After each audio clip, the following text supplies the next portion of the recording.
Hey guys, as the title says today, no Z's, no sleep, no weight loss. I am going to talk to you a little bit. I know last week you joined in. We were talking about sleep and the lack thereof when we don't get it and what it does to our body. We're going to take that a little bit further, and I wanted to start our week where we're doing a nutritional component to it. So they tied in perfectly to mix the two. All right, maybe your doctor's told you this before, maybe not. The less you sleep, the more you eat. Right? Most people think that means, well, I'm awake longer, so I'm eating more. That's not it, right?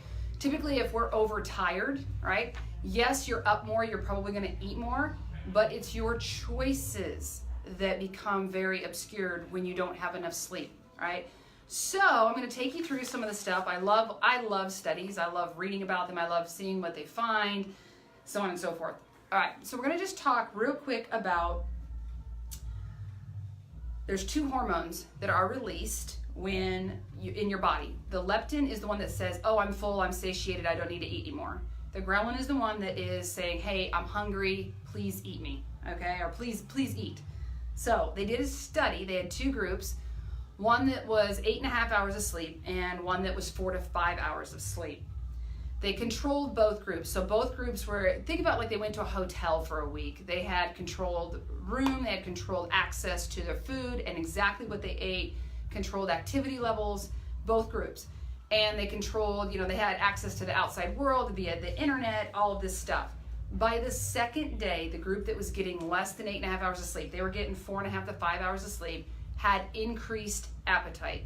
Just from not getting enough sleep by day 2. That's pretty crazy if we think about it. Just if you're a good sleeper and you maybe have a couple of nights where you don't sleep well, your appetite is going to change that quickly.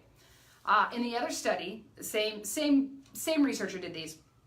Again, an 8.5 hour sleep group and a 4.5 hour sleep group. Now they actually measured what these groups were eating, because remember they had control over the food that they had access to. And they found that there was 300 more calories a day consumed by the group that had the 4.5 to 5 hours sleep versus the 8.5 hour sleep group.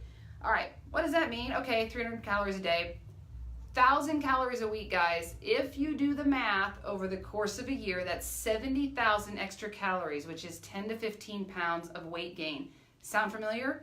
People are like, especially people when they start getting in their 30s and 40s, they're working, they've got kids, they've got all this stuff. And they're like, man, I gained like 10 to 15 pounds last year.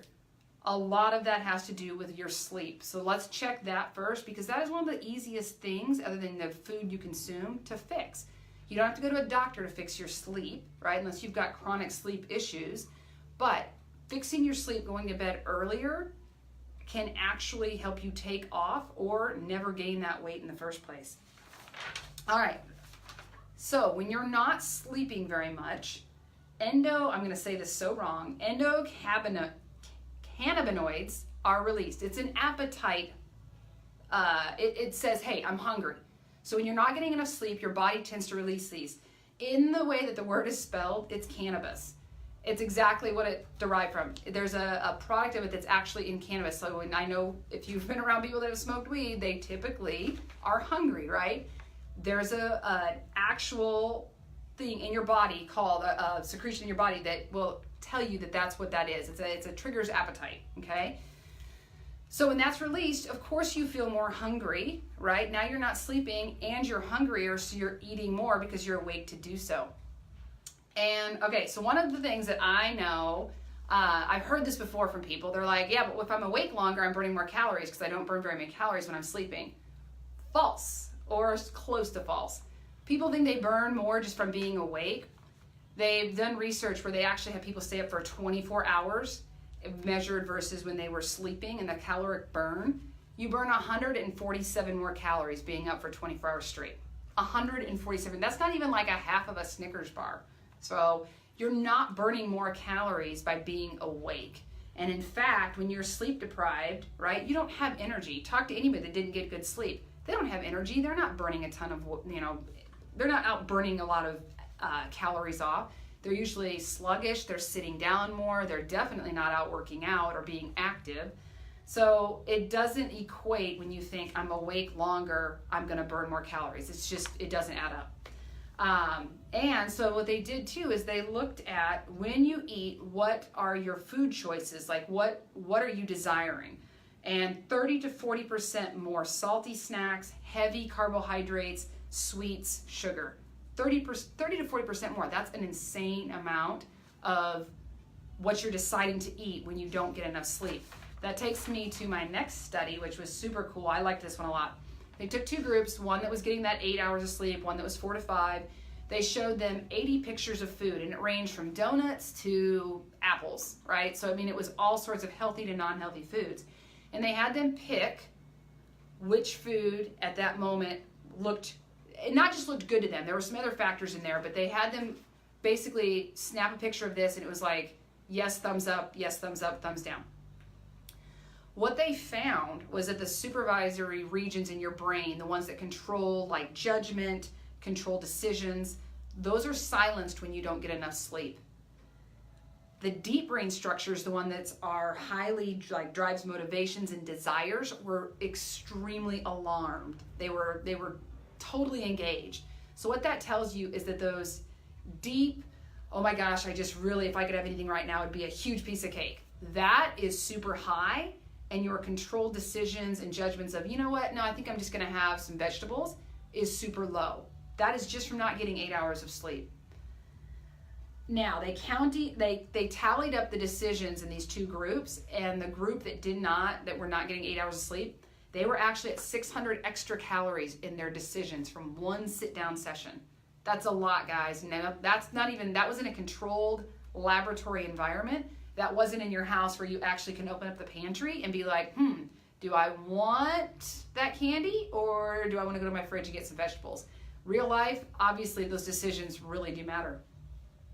All right, one thing that they did find too is that adequate sleep really does control and restore your impulse drive. So when you have all that sleep, that flight or fight response in your body that tends to go off and increase the output of cortisol is calmed down. You don't have that going crazy all the time because you've got enough sleep around you, or you've got enough sleep that those parts of your brain are silenced, that fight or fight.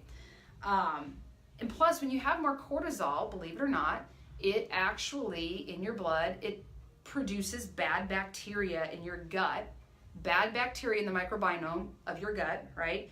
It actually prevents absorption of good foods. So now let's just say you are eating some healthy foods when you're not sleeping well. You're not absorbing them as well, right? So there is this whole thing that goes right down into the cellular level of all these hormones released when you're not getting enough sleep. It's scary.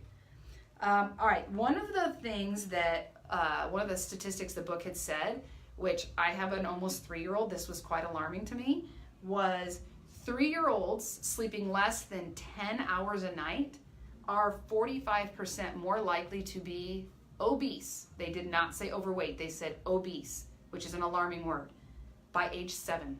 Let that one sink in, guys, for those of you with young kids. It is so important to have kids, and not just young ones, but even the high schoolers and the middle schoolers, to get their sleep. That's an alarming amount. 45% more likely to be obese by age 7 if they're not getting that 12 hours that they should be getting at that young age. Plus, you're just teaching them good sleep habits for life if you can start them from super small infancy. So, last study I'm going to throw at you for today, and I'll let you go. All right, let's just say, hey, I've got my brother's wedding coming up in 2 weeks. I've got spring break, I've got a family vacation. I'm just gonna eat really healthy, cut out all my sodas, cut out sugars for 2 weeks. But I'm not going to address, I'm gonna work out more too, but I'm not actually going to address that I'm sleeping 4 hours a night. Let's see what that looks like when you take on that little challenge. What they found is that the group that, they did this in a controlled setting for actual 2 weeks where they brought 2 groups in, one got to sleep that 8 hours, one got to sleep 5 hours, and they had them do the same food program, same exercise program, so everything was the same except their sleep. 70% of the weight lost in the 5-hour asleep night group was muscle. 50% of the weight loss from the other group was from fat. So that's crazy, guys. 70% of the weight loss in the group that wasn't sleeping 8 hours was from muscle. So that lean and toned look that you were hoping for to hit the beach with isn't going to be lean and toned. Yes, you're going to lose weight, but it is not going to look like healthy weight loss. And let's not even get in on this particular Facebook Live about what muscle loss in your body actually does. Not just aesthetically at how you look, but down to how you metabolize food, etc., etc. So, guys, another big week of like, wow, for me, was all this information. Hey, if you get more sleep, weight loss is something that is very obtainable.